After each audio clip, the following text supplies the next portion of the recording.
जय हिंद साथियों, स्वागत है आप सभी का आपके अपने चैनल हाई टाइप एग्जाम पर। हाजिर हूँ एक और नया प्रैक्टिस सेट लेकर, जिसमें शामिल है टॉप 25 जीके जीएस क्वेश्चंस जो आपकी एग्जाम्स की तैयारी को और भी ज्यादा बूस्ट करेंगे। तो चलिए बिना किसी डिले के शुरू करते हैं।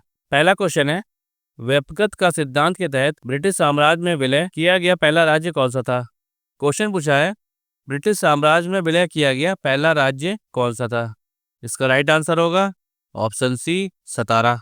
व्यपगत का सिद्धांत के तहत पहला राज्य सतारा था, जो 1848 में ब्रिटिश साम्राज्य में विलय हुआ, और इस नीति को लागू किया था लॉर्ड डलहौजी ने। नेक्स्ट क्वेश्चन, सती प्रथा का उन्मूलन किस गवर्नर जनरल के कार्यकाल में हुआ था। क्वेश्चन पूछा है, सती प्रथा का उन्मूलन किस गवर्नर जनरल के कार्यकाल में हुआ था। इसका राइट आंसर होगा option B, Lord William Bentinck. Sati प्रथा का उन्मूलन लॉर्ड विलियम बेंटिंग के कार्यकाल में 1829 में किया गया था। ये भारत में सामाजिक सुधार का एक बहुत बड़ा कदम था। नेक्स्ट क्वेश्चन, संसद की लोक लेखा समिति के बारे में क्या सत्य है।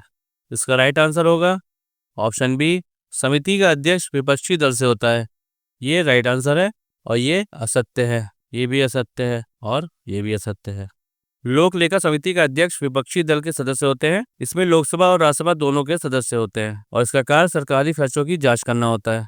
नेक्स्ट क्वेश्चन, जब एक चलती बस अचानक रुकती है तो यात्री आगे की ओर झुक जाते हैं, ये किस कारण होता है। क्वेश्चन पूछा है, जब एक चलती बस अचानक रुकती है तो यात्री आगे की ओर झुक जाते हैं, तो ये किस कारण होता है। तो इसका राइट आंसर होगा ऑप्शन बी, गति का जड़त्व। ये न्यूटन के गति के प्रथम नियम पर आधारित है, जिसमें शरीर उसी दिशा में आगे जाना चाहता है जिसमें बस चल रही होती है। नेक्स्ट क्वेश्चन, रासायनिक हथियार निषेध संगठन का मुख्यालय कहाँ है। इसका राइट आंसर होगा option D, the Hague, Netherlands. रासायनिक हथियार निषेध संगठन का मुख्यालय द हेग, नीदरलैंड्स में है, और ये रासायनिक हथियारों के उत्पादन और उपयोग पर रोक लगाता है। नेक्स्ट क्वेश्चन, तालीकोटा का युद्ध किसके बीच लड़ा गया था। क्वेश्चन पूछा है, तालीकोटा का युद्ध किनके बीच हुआ था। इसका राइट आंसर होगा ऑप्शन बी, विजयनगर और दक्कन की सल्तनतें। तालीकोटा का युद्ध विजयनगर और दक्कन की सल्तनतों यानी बहमनी के उत्तराधिकारी के बीच 1562 में हुआ था, जिसमें विजयनगर की हार हुई थी, और इस युद्ध ने विजयनगर साम्राज्य के पतन की शुरुआत कर दी थी। नेक्स्ट क्वेश्चन, विश्व की सबसे बड़ी झील क्षेत्रफल के हिसाब से कौन सी है। क्वेश्चन पूछा है, क्षेत्रफल के हिसाब से विश्व की सबसे बड़ी झील कौन सी है।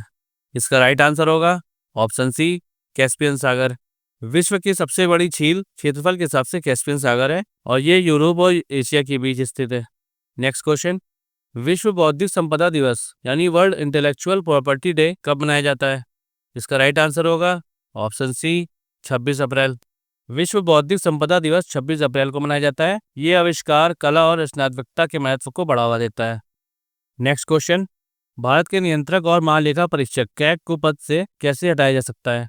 क्वेश्चन पूछा है, कैग को उसके पद से कैसे हटाया जा सकता है।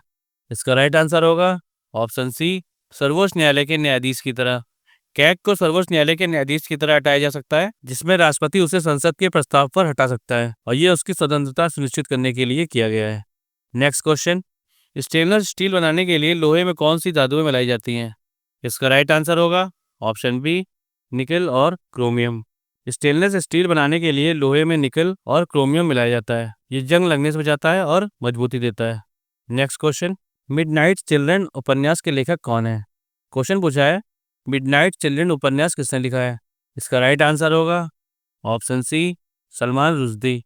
मिडनाइट चिल्ड्रन सलमान रुश्दी ने लिखी है, और ये भारत के विभाजन और स्वतंत्रता के बाद के समय पर आधारित है। इसे 1981 में बुकर पुरस्कार मिला था। नेक्स्ट क्वेश्चन, 1929 के लाहौर कांग्रेस अधिवेशन की अध्यक्षता किसने की। क्वेश्चन पूछा है, लाहौर कांग्रेस अधिवेशन की अध्यक्षता किसने की।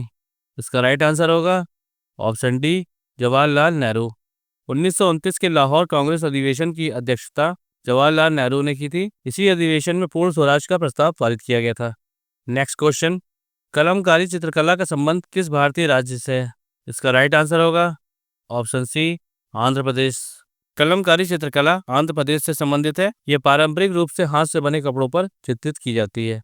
नेक्स्ट क्वेश्चन, भारत में मौद्रिक नीति यानी मॉनेटरी पॉलिसी कौन तैयार और लागू करता है। क्वेश्चन पूछा है, मौद्रिक नीति कौन तैयार करता है और कौन लागू करता है। इसका राइट आंसर होगा ऑप्शन सी, भारतीय रिजर्व बैंक।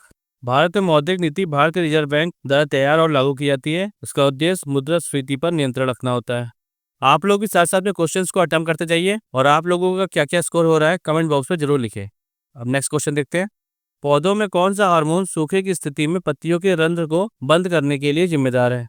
इसका राइट आंसर होगा option D, abscisic acid. Abscisic acid पौधों में सूखे के दौरान पत्तियों के रंध्र बंद करने के लिए जिम्मेदार होता है। ये पानी के नुकसान को रोकता है और इसे तनाव हार्मोन भी कहा जाता है।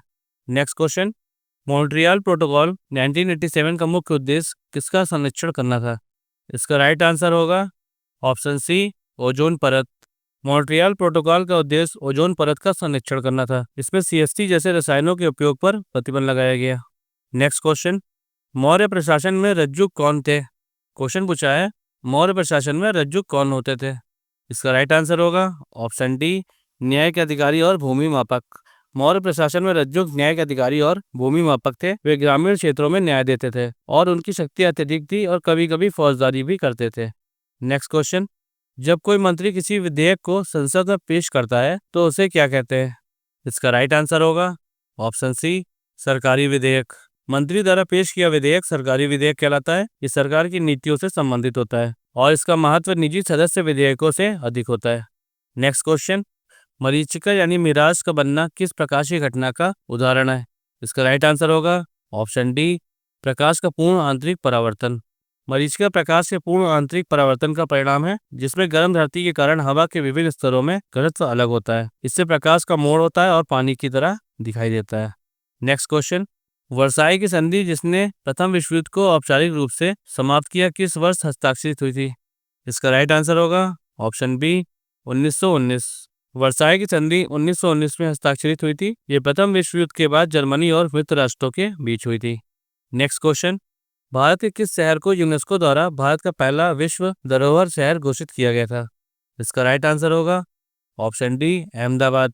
अहमदाबाद को यूनेस्को द्वारा भारत का पहला विश्व धरोहर शहर घोषित किया गया था। ये सम्मान 2017 में उसकी ऐतिहासिक वास्तुकला और नगर योजना के लिए दिया गया था।